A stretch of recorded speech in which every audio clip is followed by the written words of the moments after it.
Straw Hut Media. Hey everybody, thanks for listening to Release Date Rewind, a podcast that celebrates milestone anniversaries in film. It's me, your host, Mark J. Parker, a movie lover and movie maker, and thank you for listening to this show on the Straw Hut Media Network wherever you get your podcasts, or watching on YouTube. If you listened to the last episode about Interview with a Vampire, you'll know that this episode is part 2 of what I'm calling Pitt Fest. Yes, 2 big Brad Pitt 90s movies are having big anniversaries this fall, and the one we're talking about today is Fight Club. It's the famous David Fincher movie starring Brad and his bod that made the whole world gasp. And, although the studio didn't love the final film at first and apparently didn't make all that much money that they were hoping at the box office, it obviously went on to become one of the most memorable movies of our time, and that's why we're talking about it. If you'd like to watch or rewatch before continuing, Fight Club is currently available on Hulu in the US. All right, Project Mayhem members, I want you to hit me as hard as you can, because it's time to rewind.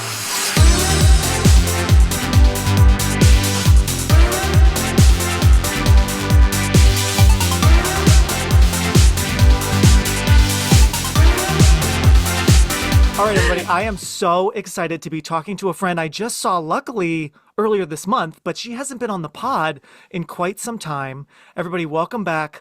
OT Garcia in the house. It's nice and sunny on the West Coast. How lucky. She said it's cold, but it's not that cold. Over here in Maine, it's cold, but whatever. How's it going, OT? Good. So good to see you. It was so nice to have dinner with you earlier this month in San Diego. What was the name of the restaurant? Kindred. Kindred. Yes, Kindred. So nice. It was great to chat. Dimitri didn't join us. He was busy with the kids, but Yes. we had a great time. Good It was food. So much fun. Great. So short. Just one night with you. It's not enough, right? No.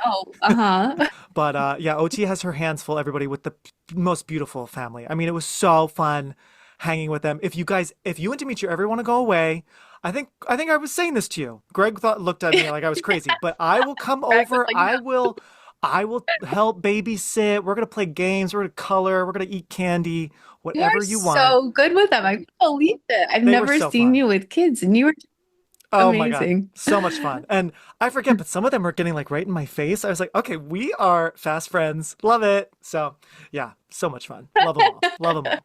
But okay, enough of today, everyone. This is part 2 of my Brad Pitt double feature episode. Last part was Interview with the Vampire, which just turned 30. Now we are going to rave about this great, gritty, crazy movie, Fight Club, for its 25th anniversary. OT, you love Fight Club. This was my first time rewatching it in years. When's the last time you think you saw it? Same. Years? Like 20 years ago. Yeah. Isn't it crazy? I remember Mhm. loving it soon after it came out. I mean, we were young. I had the Mhm. DVD, loved it, and I feel like the last time I saw it in full might have been like college, like a long time ago, College. Yeah. Right? Isn't Yeah. that so funny? Uh-huh. It's of that era. It's a very, like, I feel like college movie where like you're coming into your own, you're feeling like a cool adult, like middle finger to, the world. Meanwhile, we had no idea. We're like, oh yeah, I know everything. We knew nothing. But so when do you think you first saw this movie? Did you go to the theater? Did you see it at home? No, I didn't go to the theater. I saw it at home. I remember when I was working at this like counterculture coffee shop in San Diego when I was 16, and it came out. And I remember one of my coworkers saw it in the movie theater. I remember this so vividly. And he came in the next day and he quit his job. Like that movie, like really hit my coworker. Like he was just Wow. like, done. And then I was like, oh my God, I need to see this movie. Like, what is this movie? Wow. I went and rented it. Yeah. Oh my gosh, that's I so loved it. interesting. He was immediately inspired to, like, say F you to the man, right? Mhm. Yeah. But it's so interesting because now, 25 years later, it still holds up. I love it, and it's funny. It's like what I say all the time on the show. Even though you and I hadn't seen it in probably 20 years, you might have been the same way. Where like certain lines, I was able to I just remembered. I'm like, oh yeah, this is where she says that, or this is where he, like our memories Uh-huh. just pick right up, even though it's been so long. But what do you think now, years later, 2024? Is the movie like, did the movie sort of take on a new life with like the wrong kind of people, do you feel like, or is I it like, do you know what I'm trying to say? do, yeah. Well, when I was reading some of the commentary about it, Mm, I was really struck by the like anti-feminist kind of undertones that it right. mentions. And I was like, I didn't pick up on that Mm, when it first came out. And then now, and then some of the quotes, I'm like, oh, that's, mm, I don't know how that would do now, something mm, like that. But it's something that I didn't see before that I saw the rewatch, and I was right. really surprised. Totally. There's definitely some things I didn't notice before that went over my head. And I'm sure even now there are things I still didn't catch. But yeah, like, because the whole essence is that it's this generation of men, mostly, that are kind of sick of like being numb, right? And they want to feel, they want to rebel, which is cool. And like Project Mayhem and all that. But then, as we see, things really go off the rails. And I just wonder, like, the people that love Fight Club now, I mean, we love it, but then I feel like there are some people that you and I wouldn't hang out with that love Fight Club. You know what I mean?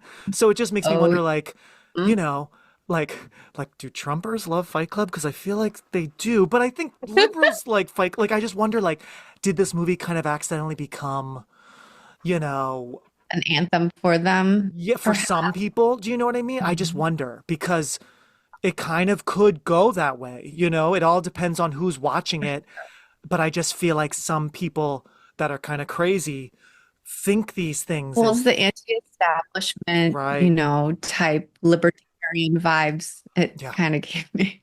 Yeah. But I love it. I love it so much Yeah. because it's anti-consumerism, which is, we are consumers and I can accept that, but you have to be conscious of it. And I think going against it, I think is positive. Yeah. Absolutely. You're so right. There's a lot of brands that are thrown around, IKEA boy, yeah, it's definitely.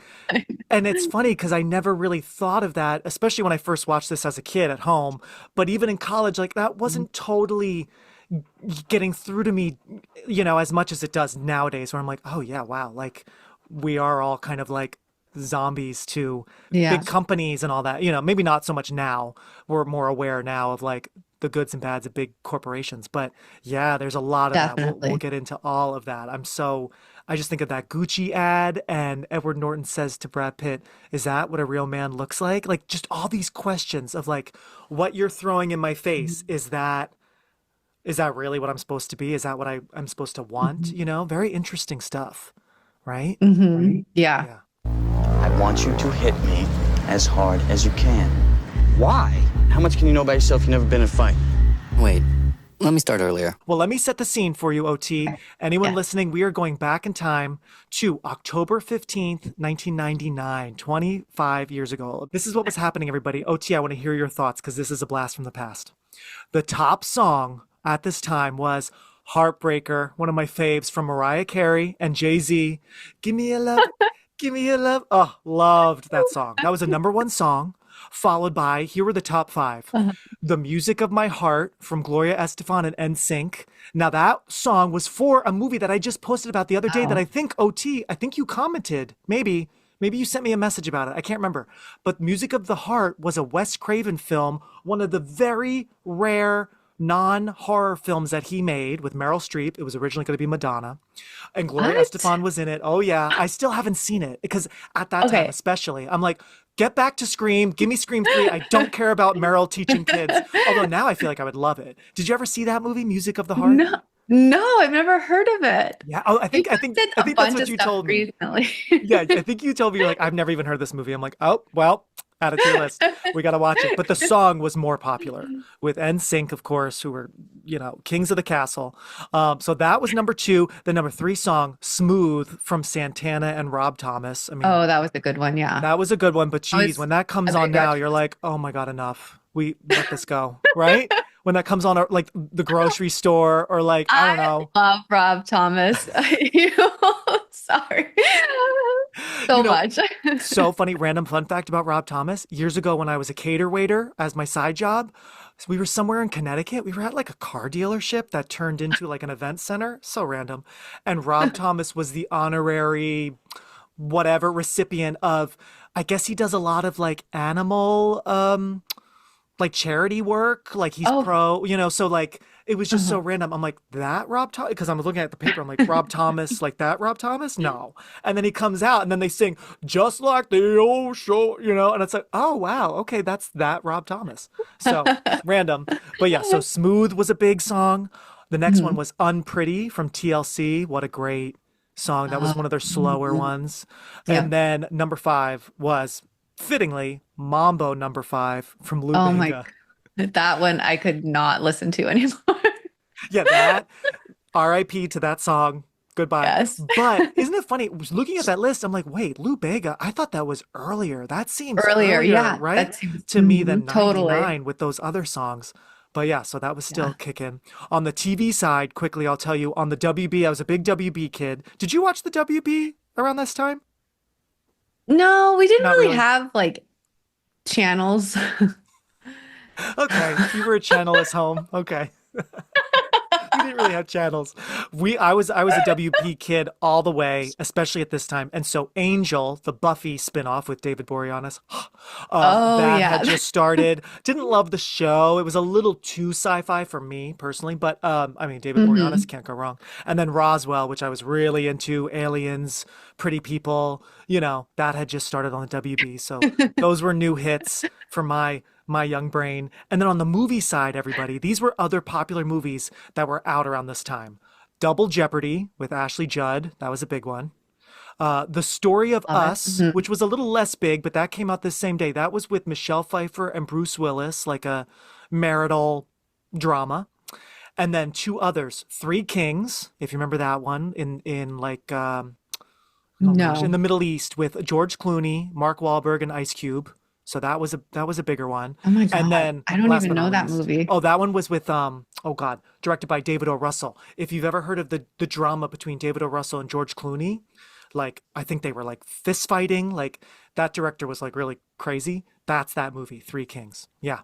And then the last one I just have to shout out, Superstar, Molly Shannon. Hello. Will Ferrell. Hello. Still haven't seen that one. Oh, gee. Oh my God. You and the kids would probably, I mean, there is a little bit of cursing. There is a famous line that Greg and I like to say sometimes to each other that's that does have the F word. Yeah, that might be fine. I mean, whatever, right? They're already saying it. Let's be honest. They're on the playground cursing each other out. But oh my God, Superstar. So silly and dumb and funny, an SNL movie. So that was popular. Those were all in the top 10. But here comes Fight Club. It opened at number 1. Naturally, with these big stars. So OT, I want to throw it over to you for a second. I know we already kind of started talking about some themes, but I want to hear in your own words. It can be a short little brief summary. What's Fight Club about for anyone out there who really has no idea? I practiced with Dimitri, so I'm ready for this. She prepped. Good. So, Fight Club is about an unnamed man. He's the main character, but we don't know his name. Yep. He suffers from insomnia and he can't really sleep. So his doctor says he needs to go to these, I don't know what they're called, like groups, like help groups at a church where they're like people with cancer. They talk about how they're so sad and whatnot. And he starts crying when he starts to go to these groups. And that kind of like heals him of his insomnia. He's able to sleep. So he just starts going to all these groups and he loves it.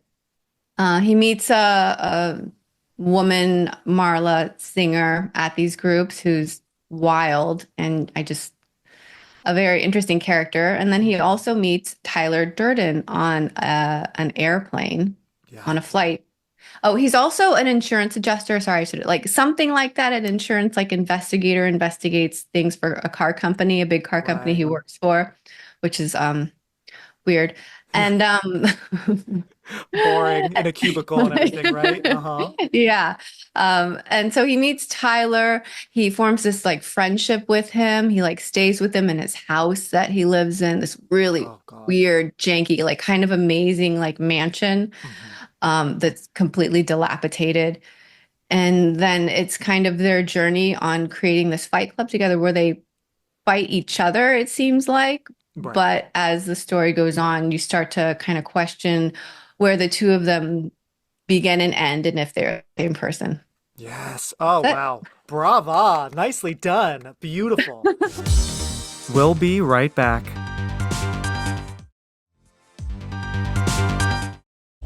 of you. I was stuck.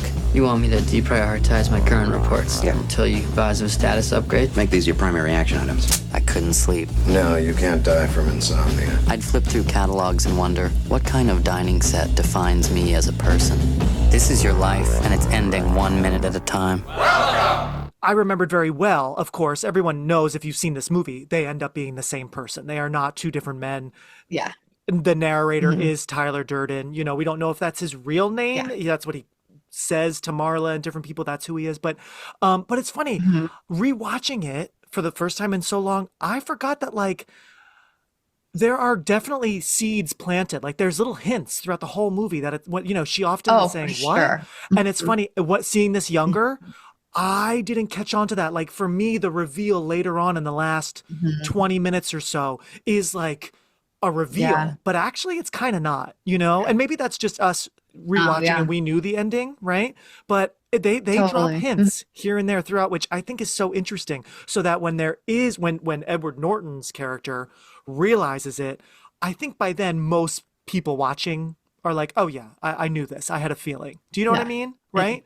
But younger me, I was just like, wow, totally oblivious, right? I guess I wasn't fully listening. That's what I was kind of, when I first saw the movie, that was kind of like the aspect of it that was just like, wow. It wasn't that they were like fighting each other or fighting themselves at the end. It was more like that they were the same person. Right. Yeah. Because that was like the first time I ever saw that in a movie, know? Uh-huh. Oh yeah, definitely. Since this was, because how old were you at this time? Were you in high school? You 16. said you were like 16. Oh yeah. Wow. Yeah. So yeah, this was a big, fresh new movie to do something like that. Not that this was the first time to ever do that, but for us in our lives, like, whoa, yeah. Yeah. So it is interesting, the little hints, especially with Marla, and how the narrator even says, like, they were never in the same, unless they were in the bedroom, they were never in the same room together. And it's like, well, yeah, because you are here with Marla, like, he's coming in and out because, it's so interesting and so well made that way. I prayed for a different life. Soap. I make and I sell soap. And this is how I met Tyler Durden. Come on, hit me before I lose my nerve. Ow! You hit me in the ear! This is based on the 1996 novel of the same name by, I never know how to say his name, Chuck Palahniuk? Is that how you say it, OT? I looked it up. It's Palahniuk. Palahniuk. Oh, okay, easy. All right, I'm adding more syllables. Did you ever read the book? I did, a long time ago. I don't remember any of it, but I went through a Chuck Palahniuk phase, and I just read like 3 or 4 of his books. Yes. Oh, yeah. I remember loving, I don't think I've ever finished any of Chuck's books, but I went on a buying craze because I loved the covers. There was one that I loved so much. I think it was called Invisible Monsters, if I believe. I think it was called that, but it had a really cool cover. If anyone knows what I'm talking about, it was like white with like colors, and it was like a woman's face, but then you turned it around and it was like a different face. And I was just like, oh my God, I need this. I was definitely, and maybe still am, a judge. Don't judge a book by its cover. I totally do. So yeah, I don't think I've ever finished, because they're a little crazy, of course. But so you read it after seeing the movie probably, or what do you think? Oh yeah. Right. After, for sure. Yeah, in college I read it. Yeah. Okay. Yeah. So yeah, based on that book, Laura Ziskin, who was the head of Fox 2000, 20th Century Fox, she had listened to a tape that the producers made of some actors reading through parts of the book, kind of like I guess it was like a 45-minute kind of abridged version of the book. And once she heard the actors kind of read out these lines, she purchased the rights to the book for only $10,000. Really not that much money. Even back then. That's really that's it. But Chuck said yes, and so here they got the rights. Now, the screenplay was written by a guy, I'm going to butcher his last name. I think it's Jim Uhls.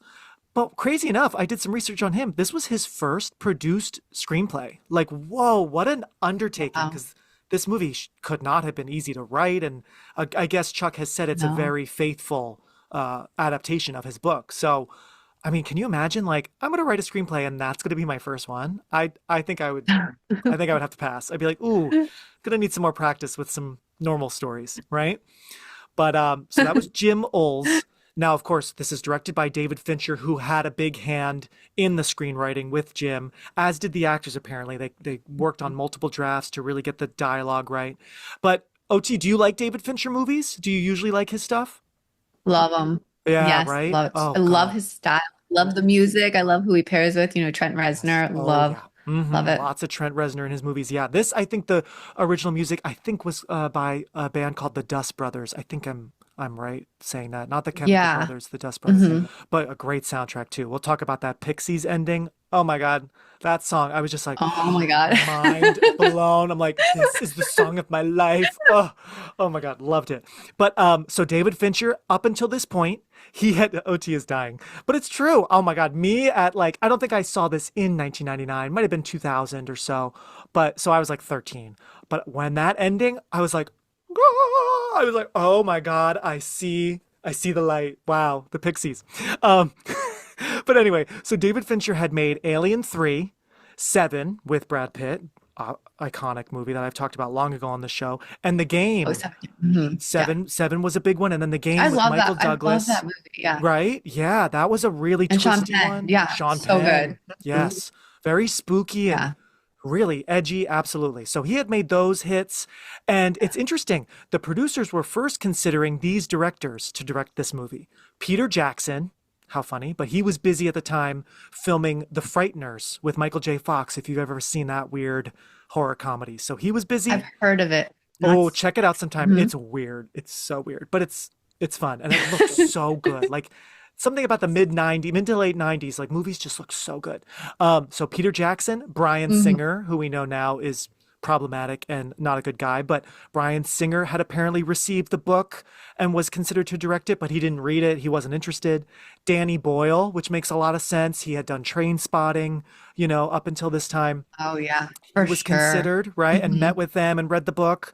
But he, I guess, had pursued other stuff. And going back to Three Kings, that director, David O. Russell, who went on to do I Heart Oh. Huckabees and, oh my God, what Silver Linings Playbook was a big one. Oh He wow. was also sent the book and they wanted him to do it, but he admitted he just couldn't understand it. He didn't know what it was about and just couldn't make it. So in comes David Fincher. And fun fact, going back to Alien 3, that was a Fox movie and that was like notoriously behind the scenes a mess. And that was his first big move. That was his first movie, I believe. He had only done music videos.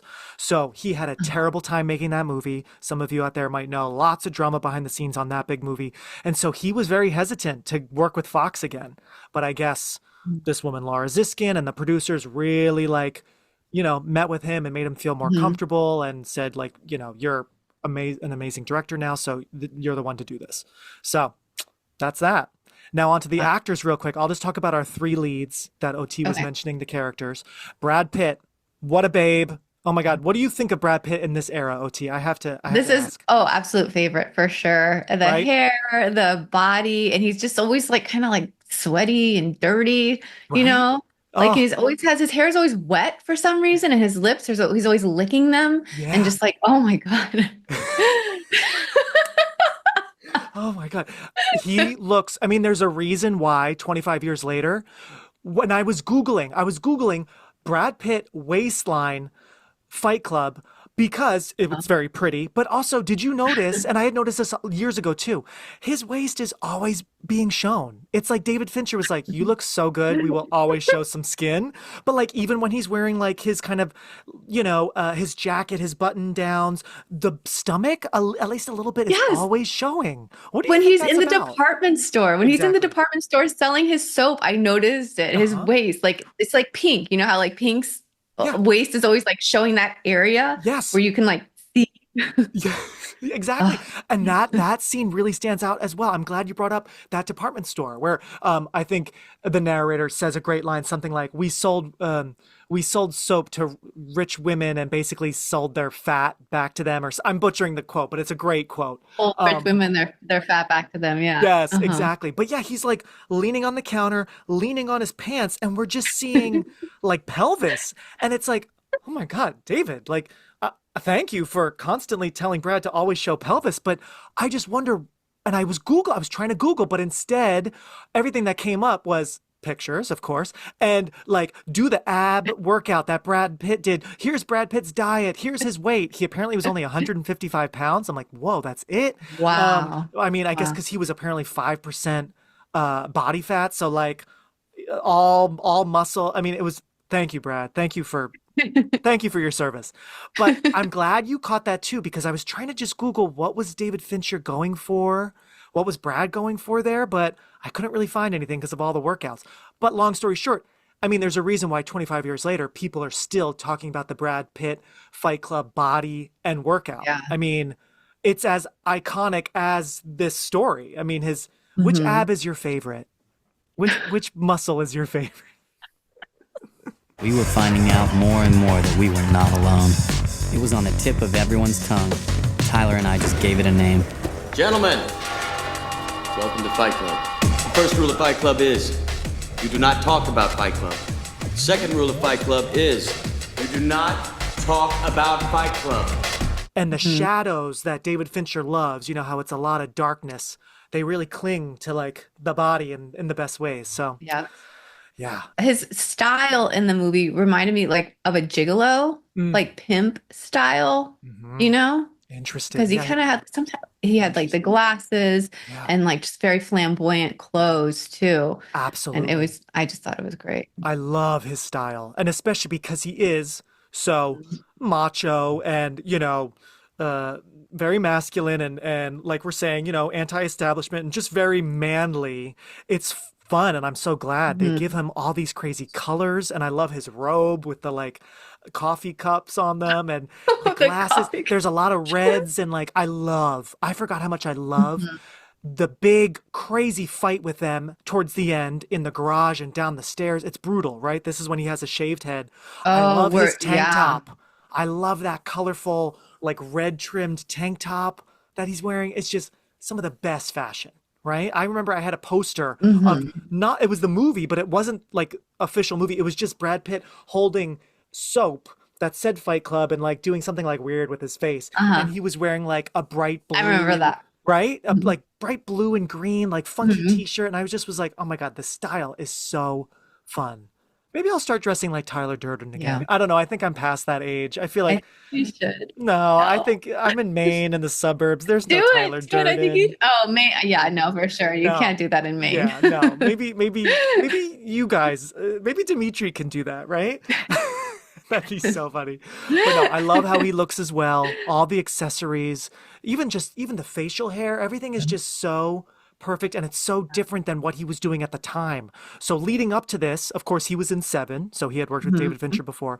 But he just in the year or two prior, he was in The Devil's Own with Harrison Ford. This was in his like bright blonde era, you know. So Devil's Own, 7 years in Meet Joe Tibet. Black. Meet Joe Black. Oh my God, Meet Joe Black. Yeah. I don't remember the movie at all. I know it's quite slow, but that scene where she is taking off his shirt and I just remember as a kid, I was like, whoa, okay, I'm feeling things, and this is very interesting what's happening to me right now. So, wow, meet Joe Black. Oh, I met him. So he was in those movies, and totally forgot because I hadn't seen this in so long. He has a cameo as himself, same year as this, in the movie Being John Malkovich. Totally forgot. Haven't seen that in years. Oh, I haven't seen that. Check Oh that my one out God, I haven't too. seen that at 99 all. has like so many crazy, wacky, amazing movies. Hello? I haven't seen you at any support groups. Found a new one. Really? It's for men only.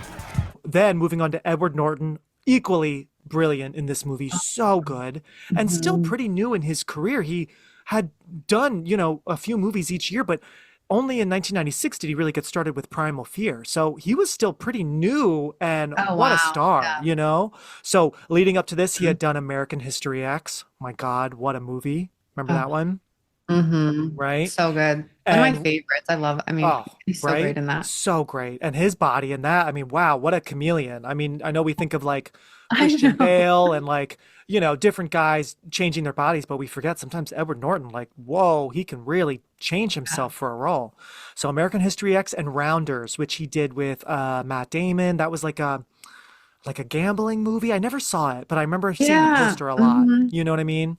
And then last but not least, Yeah. what a scene stealer. Helena Bonham Carter. I love her in this movie. What do you think of her? I love her too. Yeah. She's when I was reading like the different actresses that they Yeah. were I'm like, it's so hard to imagine anybody but her because she's just so unique and Yes. got these characteristics about her that just make the character. Is that your blood? Some of it, yeah. After Fight Club, we all started seeing things differently. You're gonna have to keep me up all night. And she ruined everything. You're not into her, are you? No, God, not at all. She's sexy, which I do think you need, because some of the women that were, in the mix make a lot of sense, but like you need someone who does have that attraction, that like sexuality, and she's got it, and she's so quirky and she's funny. She made me laugh out loud, a few times with her physicality. She is brilliant in this movie. I think she steals the movie. I know it's all about the guys, but man, every scene Marla is in, just hearing her walk in, I'm like, oh boy, like here we go, So With her cigarette all the time, everywhere. And then I think when we first meet her, she has like a bun on the like a tiny little bun on the top of her head. Like her hair, it's like so cute. It's like a little child. Yes, because her hair's always kind of ratty, always looking kind of like Brad's, like a little unwashed and like, but yes, then she's able to like, that iconic shot when we first meet her in the group where she looks like she's at a funeral. I think she has like a black hat on at first with sunglasses. Yeah. That slow motion smoke. I mean, kids don't smoke, but wow, Marla knows how to smoke. Oh my God, the DP, the cinematographer was like, just blow those rings and we'll just record. She's so good in this movie, right? So up until this point, she was mostly doing like lots of period pieces. So it was this was one of her most famous first like modern day kind of films. She was in Frankenstein with Kenneth Branagh and Robert De Niro, which I do love. It's a little all over the place, but I do love it. That was earlier. She was nominated for an Oscar by this point for a film I've never seen called The Wings of the Dove, but I know people love that one. Yeah. And then she was in a TV miniseries back in the day. Remember when like we actually had like, a 2-night miniseries and that was it? It wasn't like 10 episodes or like, Merlin with Sam Neill. Did you ever catch that? Do you remember like Merlin on NBC or anything? That was like a big thing. I remember I was excited about that. She was like the female lead. So she was starting to become a thing. And then I really feel like Fight Club and her Oscar nom like really put her on the map. She's brilliant in this. We had a plan. To what purpose? In Tyler we trusted. I gotta take Fight Club up a notch. Each one of you has a homework assignment. You're gonna start a fight with a total stranger. That's not necessary. And you're gonna lose. That hurt. The first thing that like really drew me to the movie was its like anti consumerist agenda that he had, that you see. And I was 16 when I first saw it, and I was in that stage in my life where like underground music, drum and bass type stuff, like, and everybody I was surrounded with was like, fuck the man, like, and so that's what Tyler was like telling himself in this with his it's like I just have so many quotes from the movie. It's insane. It's insane. But and I just kind of love how he just took the mentality to the streets with his like guerrilla warfare with Project Mayhem. Like this needs to happen everywhere. Right? It's kind of crazy how like I never really thought of it this way until today. He creates a cult. Like there is the cult of Tyler Durden. These guys, it's wild how towards the end everyone knows that Edward Norton is Tyler Durden, right? But when he says like, guys, we have to stop this, Project Mayhem's getting out of hand, all that stuff, they're like, yeah, you told us that you would say this at some point. We have to, they want to cut his balls off for going against the mission. Like that's how he raised. And that's why I'm kind of like, is this like, did Trumpers watch this and that's now like how they think? Like even if Trump isn't even saying things, or if he dies eventually, like are they still gonna be doing all this crazy stuff, so that's why I get nervous, because it's like that's what I wonder too. Right, we are seeing a guy create this weird little thing that grows quickly and spreads everywhere, right? He's traveling all around and people are nodding and winking and they will actually they will stop him to continue the mission that he started if he's having some psychological breaks because they were it's just it's scary actually. It's like, whoa, this is too much, you know? Well, I thought one of the first things that I feel like is actually happening right now is when he says when deep space exploration ramps up, it will be the corporations that name everything. And I'm just like, oh, well, that's happening like as we speak with my like God, Tesla. Yep. You're so like right. It was crazy. And Edward Norton, his character says that. He's talking about like branding. You are not your job. You're not how much money you have in the bank. You're not the car you drive. You're not the contents of your wallet. We've all been raised on television to believe that one day we'd all be millionaires and movie gods and rock stars. But we won't. We're very, very pissed off. One line I like that, I forget who says this. I just kind of wrote quotes. When people think you're dying, they really listen to you. So not as fortuitous as that line, but like I just thought that was so interesting, and that's why he makes these connections in these group therapy sessions, because it's like, yeah, like once you're on your last leg, that's actually when people care about you, and that's kind of what he's missing in his life is like no one really cares about him. He's numb because he has no one, right? Well, one thing I don't know if I can do this, but I found parallels between this movie and The Matrix because like both are super philosophically deep, you know, with this like The Matrix questioning the reality that we live in and if it's real. It was more like Fight Club is more like internal, like introspective of like who we are and the outside things that are making us who we are. Yeah. Where The Matrix was more of like the external, the outside world. Yeah. And the reality that it is and it creates.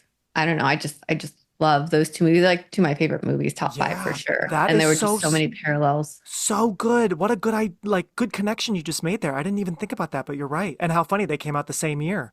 Yeah. Matrix was earlier in 99. 99, like everyone was really thinking, not like today. I feel like creators and writers were really tapping into like, you know, existential stuff and making it cool and not too complicated for, you know, especially for like younger people, you know. Absolutely. What a good similarity right there. Yeah. Yeah. Especially with, you know, as the movie goes on, as Fight Club goes on, the narrator is even saying like, am I awake? Did I sleep? Like even just things like, am I in the real world right now? Or is this all fake? Am I making, you know, so even just on that level, the surface level of that, and then going deeper. Yeah. Very smart, OT. I like it. Good catch. In Tyler we trusted. My favorite scene is probably the bar scene where he, after his house burns down, his condo catches on fire and explodes. Wow. He's in the bar with Tyler, and he's kind of just like going over the stuff like, oh, you know, I had this couch and that was the couch I was going to have for the rest of my life. And I had all these things. And Tyler's just like, they're just things like, and like, like we've become a society that's focused on that. Like, what's a duvet? Like, why the fuck we need to know what a duvet is? Like, I'm not worried about poverty and crime. I'm worried about like the magazines and stuff. Like, what is going on? And then he's like, Martha Stewart, fuck Martha Stewart. I love that so much. And honestly, I feel like, I don't know if many people were saying that at the time, but I feel like a lot of people say that kind of sentiment now. You know, his line, the things you own end up owning you. I feel like a lot of people think that now. You know, even going back to a few years ago with Marie Kondo on Netflix, and like everyone was doing like the tiny fold and like taking up less space. Like I feel like, and obviously with hoarding, and like I feel like reality definitely helped people realize like, whoa, I have too many things. I need to rearrange and get rid and purge, you know? But Tyler Durden was saying that long before, you know. I also love in that scene, he says before he says the line, the things you own end up owning you, he says, I say stop being perfect. And it's interesting because you don't really get a sense that like the narrator wants to be perfect, but it's like all the stuff that we're thinking about at all times. And it goes back to the advertising and the messages we're seeing, that it's like, oh yeah, I need to do that. I need to be more like that. That idea of perfect. He's like, no, I say stop being perfect. I just thought that was pretty cool, and starts to really show us how charming and appealing he is, that it's like, yeah, I don't want to be perfect. I want to just be who I am and kind of follow your lead, So that's an interesting scene at the bar. That's really when like the two of them really become close, and that leads to starting to fight. I'm pretty sure they leave the bar, and then he says, I want you to hit me as hard as you can, right? That famous and then I hit him in the ear. Right. Yeah. Hilarious. Yes. And it's so crazy. I love later on, once Edward Norton realizes, holy crap, we are the same person. I love the montage of clips showing that scene, showing different moments where he's by himself.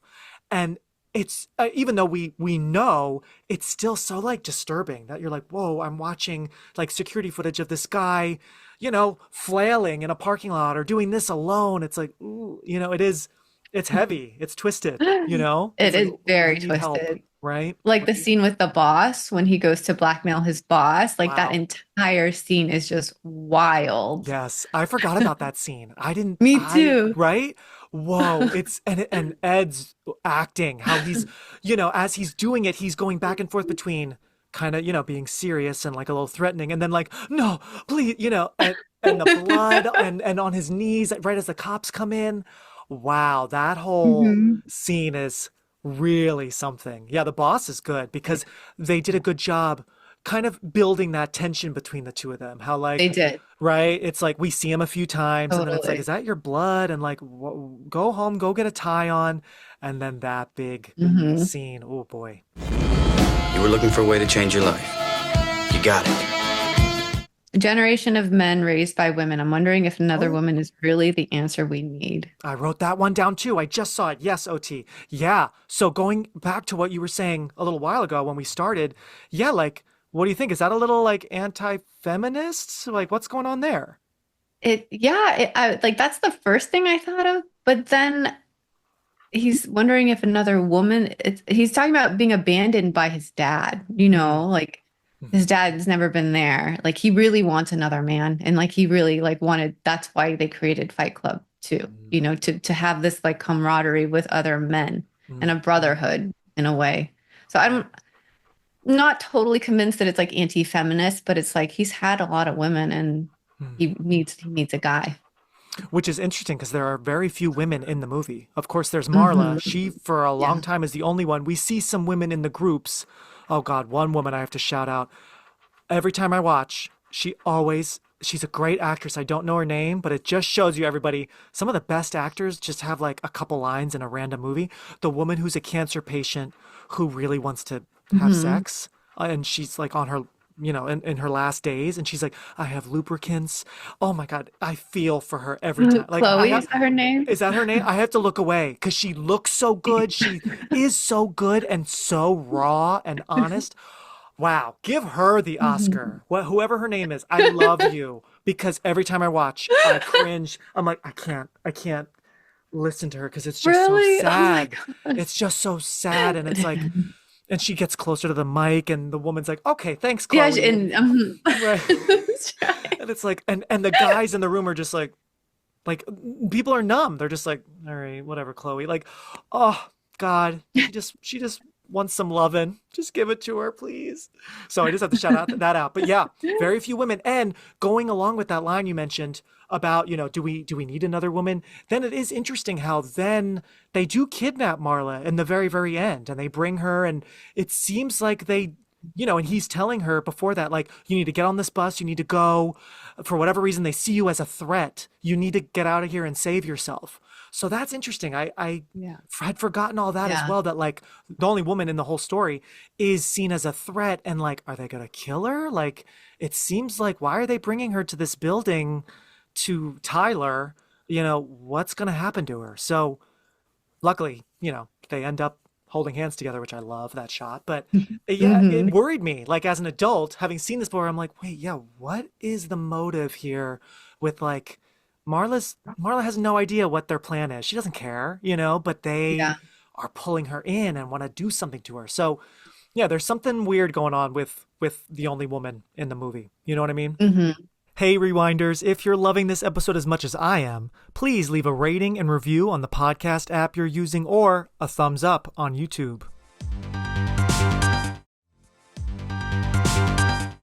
I'm stopping this. It's already done, so shut up.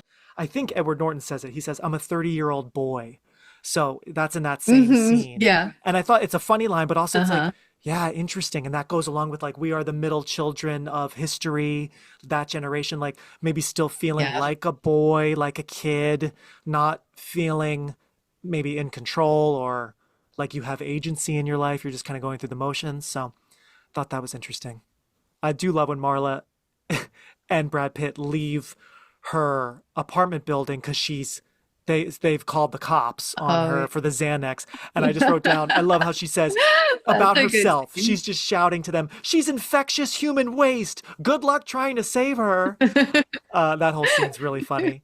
And then, oh boy, and then all their crazy sex, she says, you're going to have to keep me up all night. Because I didn't know this, but I guess because she took all that Xanax, if she falls asleep, it makes sense. I guess she won't wake up. So they need to keep her awake. And what do? Oh boy, lots of sexy time. But what else, OT? What else do you love? Any other amazing quotes you want to shout out? The one I put in bold because it kind of is reflective of our times right now.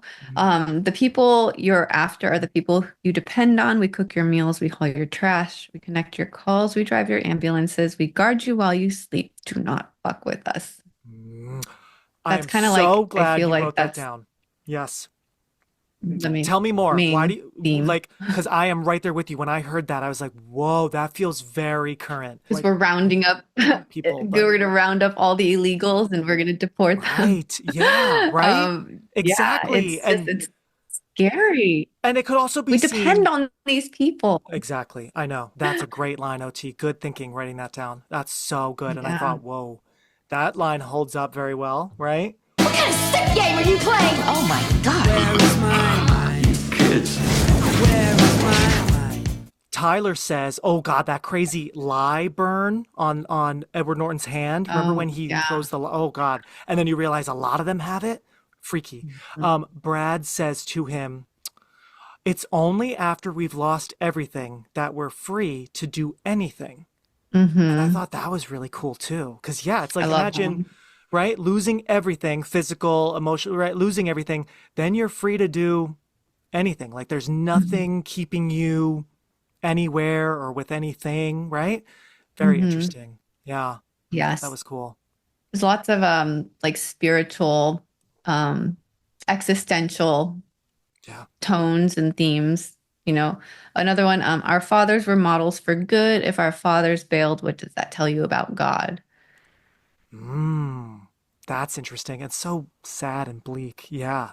Yeah, there's definitely some It dad is. stuff in the story. It's not overt. It's not like really in your face, but yeah, there's definitely some stuff with dad. And I feel like I read somewhere a while ago that it seems like maybe Chuck didn't have a great I was gonna- relationship with his dad. Is that what you think? Have you heard That that? sounds, I haven't seen, yeah, I'll look after the show, but I'm interested to see if that's why. Right. Because even Brad says, I want to fight my dad. And then that line you mentioned, like, there's a few kernels here. Yeah, about like, what did dad do? Or like, why am I this way because of dad? You know, things like that just make you think. Yeah. This is too much. In the end, you will thank me. I love when she gets on the bus and she goes, Tyler, you're the worst thing that ever happened to me. And then the door's shut and he's just standing there. And I'm just like, yeah, honestly, I believe it. And you've had a crazy, like, not great life. So, you know, because I guess by that point, the like Project Mayhem members have been hounding her. And she says something like, yeah, your guys came over. And that's when they, for whatever reason, are seeing her as a threat. So I just love that line. I forgot about this. Edward Norton puts his gun right before he puts his gun in his mouth, and he's talking to Tyler Durden. He already knows that they are the same people, but you know, there's like, I'm holding the gun, you're holding the gun, right? He says the line, and I think it's so interesting. He says, my eyes are open, and then shoots, but shoots in a way where he doesn't kill himself, right? He kind of shoots, I guess, like in his throat or something. It's crazy. And that kills and kind of vanquishes Tyler Durden, who we know, Brad Pitt, right? I thought that was really interesting and clever, and I still don't even know if I have wrapped my head around that moment, but I think that's interesting, right? Like to get rid of him that way. I forgot that that's what happened. And then I'm like, oh, wait, no, does he die? And I was like, no, he doesn't, because he's standing up at the end. Right. And so he just like kills that part of his brain that I guess so. houses Tyler or something. Yeah. Right. Yeah. Yeah. Because she says, what happened to your face? And all the guys are like, whoa, you look bad. So, but it hasn't killed him. I guess we're almost, I don't know, maybe he is dead. I don't know. Oh. Right. Because how weird. And the guys even say in the elevator when he says, go, get out of here. They're like, how did he survive that shot? Like he is one strong fucker or whatever they say. So it's almost like making me wonder, I guess he could be alive, or are we now in like this other place? And not that Marla's dead, or maybe, I don't know. The ending is so cool. Yeah. And Well, because did they disable the bombs that were supposed to be in that building? So the bombs didn't go off in their building, but all the other ones. So I guess so. Yeah. Because I'm like, well, maybe the bombs went off in their building and then they're dead. I don't know. Right. It's a great open-ended kind of ending there. And I saw a quote from, was it David Fincher, I think so, where he said something like, because they are terrorists, they are now becoming like fascists in a way, like, and he said something along the lines of, the crazy thing about fascism is like there's no clear solution. There's no clear like way to win to get things back to normal. So the movie's going to be like that. And it's kind of true. They're surrounded by explosions. Yeah. They're either going to die or get in huge trouble. I mean, like there's no clean, easy ending, and maybe that's why I love it, because it's just, it ends in a way where you're like, wait, it can't end here. Like what's going to happen to them now? So that's why I'm wondering, maybe they did die from the explosions, I don't know. But I just love that ending. I love it so much. Me too. Right? Yeah. The shot. Yeah. If you didn't know who the Pixies were, then you definitely did. Right? The Pixies, that song, and how it's just such genius editing, like as the song really picks up with the drums and it's about to really do the like then the first explosion goes off and Helena's reaction is brilliant, and just the visual, even just looking at just the style of we're behind them. Fun fact about that ending, OT, you'll love this. When I was a senior in high school, of course, I was obsessed with this movie to the point where it was one of the movies I talked about in my college application essays, like the ending, especially like applying to different film schools. I'm like, I want to make a movie with the like that has an ending like Fight Club and like blah, blah, blah, blah, blah. They're probably like, yeah, you and like a million other kids. Okay, next.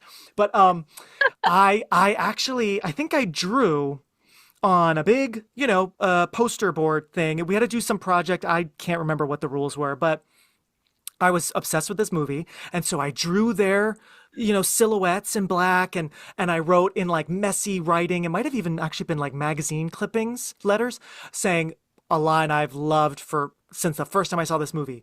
You met me at a very strange time in my life, right? That's like the last line of the movie. Love it. So I wrote that in like weird ways, and it's them and explosions, and I ripped the paper so that it kind of looked like, and crumpled it up so it looked like garbage. And I was like, wow, this looks really cool. I mean, I'm just like kind of making my own version of a scene. It's not like super original. My art teacher, I'm not lying, she was kind of weird. She stole it. She took my art. I could not take it home. She was like, if anyone wants to give me their art to like save, to show through the years, I'm like, no, I like this. I want to keep it. I couldn't find it. It went missing. And then I found out, I think I saw like a year later, when you go back to visit your high school, it was on the wall in the art class. She took my art. So just want to say, can't remember her name, but I know you took crazy. You can't remember her name. So anyway, I guess she was a big Fight Club fan too. Maybe she's like, oh my God, I also love Brad Pitt's abs. I have to keep this.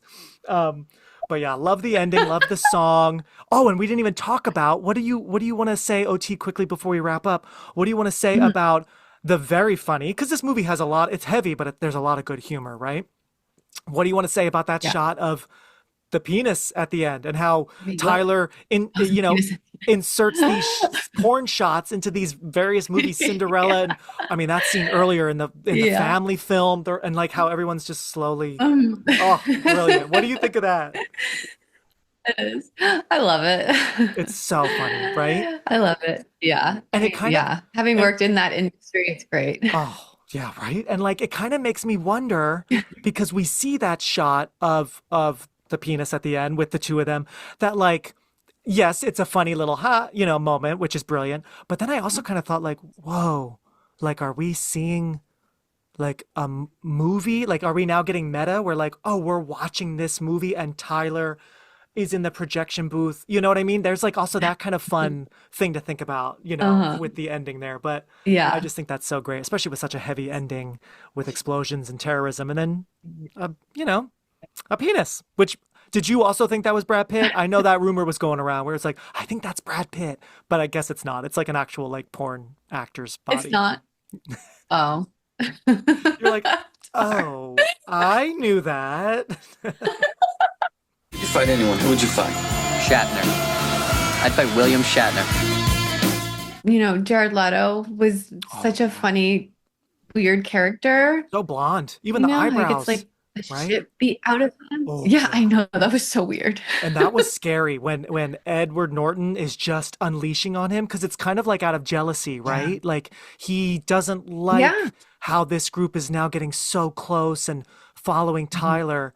That's brutal. I thought the first time I saw it, I thought, oh, he's going to kill him, Yeah, me too. Yeah, brutal. And the makeup on him later on. Yeah. Oh, and we do have to shout out Meatloaf. Oh my gosh. He is brilliant in this movie too. He's another one that steals his scenes. I do love that the narrator kind of loves Bob. At first it's like, oh God, Bob and his bitch tits. Terrible. Not my quote, everyone. That's in the movie. But his boobs and his body and but then when poor Bob dies, which is gross. Ooh, that head blood. It's so sad. It's sad that he, and no one really cares except for the good version of Tyler, who's saying like, no, he had a name and then that becomes a whole thing. That's another thing that I thought was kind of scary and also timely where it's like one person saying one thing, but then the group takes that on to be this like slogan. And it's like, wait, no. And he can't control them anymore. Right. Yeah. And I mean, it's definitely one of the most famous cult movies, I think, in the history of film. I mean, people know this movie. They love it. Right. And I thought this was interesting. The New York Times in 2009, so on the film's 10th anniversary, the New York Times did say that it is the defining cult movie of our time. So that's pretty interesting. Wow. What do you think, OT? Do you agree with that quote? Oh, yes. I mean, it's just hard to believe that it is a cult movie because it is such an iconic movie and growing up for me, even now, Yeah. Oh, yeah. Brad Pitt voluntarily, you might have known this, OT. I heard about it a long time ago, but I forgot. Brad Pitt had visited a dentist to have pieces of his front teeth chipped off so that his character wouldn't be so perfect, which is so crazy. Oh my God. I wonder what Jennifer Aniston thought at the time because they were together. So I wonder if she's like, really? You're really going to, you can't just like, I don't know, put like tape over it or something, right? But so once filming was done, he went back to, I guess, have little fake teeth put in or something. So crazy. But I do totally commend because Brad Pitt still to this day, people, I know he seems to be a little problematic. I know there's the Angelina Jolie drama and the kids and all that, but I mean, I really do like him as an actor at least. But I know a lot of people still every now and then are like, oh yeah, Brad Pitt. But I always think he's really good. I think he when he commits to something, he's electric, But yeah, other actors they were thinking of, like we were saying, Russell Crowe was talking to them about being Tyler, which is interesting. I mean, I could see it, but I mean, Brad is the guy. And then for the narrator, Sean Penn, going back to Sean Penn from The Game, and Matt Damon, they were in consideration for the narrator. I could see Sean Penn. I could see. But he was a little older than Ed Norton. But Matt Damon, I think, is just too... I don't think he would be right for this. He's just too, especially back then, too sweet, too cute. Like, you know what I mean? Doesn't have enough. Was this after Mr. Ripley? It was right before, because Talented Mr. Ripley Right is about to turn 25 in a couple okay. weeks. So, Okay. so just to, like, are basically the same time. But yeah, Yeah. good point, because he's so good in that, but not So like good. Ed Norton in this. Like, they're two different Yeah. guys, you know? And Yeah. then for the women, did you see some of the names that were being thrown around for Marla? Yes. What do you think of them? Apparently, first choice from David Fincher was Janine Garofalo, who I love, and I loved at this time. Thanks. I would have been into her, but I don't. But going back to that like sexual, you know, I don't know if Janine had it. Do you know what I mean? It was really hard for me to see her sexy. Yeah, yeah. Like the comedic part of it and the snarky and the weird and all that Absolutely. stuff she has, but I've never seen it. I mean, other than The Truth About Cats and Dogs, you know, there's like a little bit kind of Right. sexual, sensual, but Yep. not wild. Right there with you. I remember that movie so well, and I remember watching it as a kid and being like, "Oh, this is surprisingly sensual. I don't know if I should be watching this, but okay." But yeah, Janine Garofalo was at one point. She has even revealed that I guess she did accept the role. But did you hear this? It was apparently Ed Norton who had said she's not right for the role, and I guess he had enough say to have them let her go. So, yikes! But she apparently did have it. But other names, Julie Louis-Dreyfus, which is so interesting. I mean, love her to death, but whoa, I feel like her life would be very different if she took that role. Yes. Courtney Love, which makes a whole lot of sense, but Mhm. I don't know if she's at the Helena level of like skill, you know. Winona Ryder, which I could see, and Totally. especially at that time, I could totally see, and I think Yes. she could have pulled it off. Yeah. Who else? Oh, and then this is kind of crazy, but it just shows you how powerful young women were with getting roles at this time. Reese Witherspoon was, I guess, thrown around by the studio, but David Fincher thought she was just too young, which she was like early 20s. Come on. And Sarah Michelle Gellar, going back to Buffy. But she had scheduling conflicts with Buffy, so it seems like she turned it down, according to different sites. So that would have been really interesting. But they were so young. I feel like Marla's got to have a little bit of life experience. You know what I mean? Because like Helena's given me like late 20s, maybe 30, you know? Early 20s is just too, Definitely. right? Too young to be smoking and taking all the Xanax. I don't know. That's sad, right? Yeah. Yeah. But that is it. That's all I got for this great movie. Any final words from you, OT, about Fight Club? Don't talk about it. I know. I guess we broke the number one rule because we're talking about it. So sorry. Right? And that's a wrap on Pitt Fest, at least for this year, everybody. Thank you to my friend OT Garcia for being my guest this time. Couldn't have done it without you. Thank you all for listening to us chat. Follow me on Instagram at Release Date Rewind to see more great stuff related to this episode and to the podcast in general. Thanks Straw Hat Media, Kyle Motzinger, Greg Clements, and Portland Media Center. And on the next episode, we are going back to the 70s, and we're celebrating the holidays with Black Christmas.